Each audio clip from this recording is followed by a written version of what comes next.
مرحبا شترا. مرحبا. چاوی؟ باش نسپاس چاوانا. سپاس دست بکن تناس بکن. نسمة الياس راقعنا دستي شاندي الهرم الجزيري. باشه التلفزيون روجافة تماشت كي؟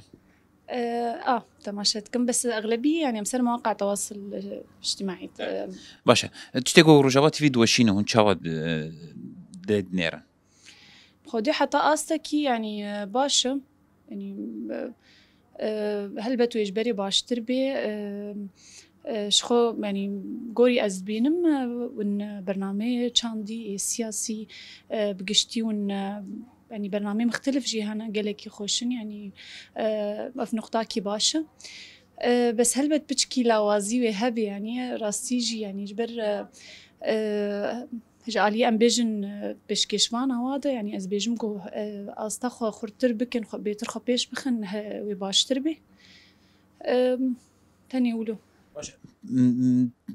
كيمانية نافا برنامج عند دبينة نافا وشاني دبينة اگر كيماني هبن او كيماني تشاوا مرود كار چارة سر بكن انا از بيجم يعني ام دالية تكنيكي دا بتشكي خورتر بكن باشترى بقنالي ما بشكل عام يعني ايه كردي مثلا ام دكارن يعني جالية تكنيكي وتكنيكي باشتر بينن جالية قالك تشتافا مثلا جالية مثلا از نزاقوري از بينم قناتي ما بشكل عام بس مباشر شيء دكن قلكي يعني دقتاي صفرة از بينم افجي از نابينم افج قناتي از بينم افج شبكة ارسيلة راسدي افجي براسي لاوازيك يعني قالك چاره سریک وریدانی من باشه اگر تو بخواستی تشکی روجافة تي في دا بوكهري تشي تخواز بوكهري تشي تخواز ليزي دبكي نظام تشكي محدد تني بسهولة أم بيتري خو وكروج آفات أديت قناة روج آفات تي في يعني أم بيتري خو ناف جواكي دا بقرن يعني أم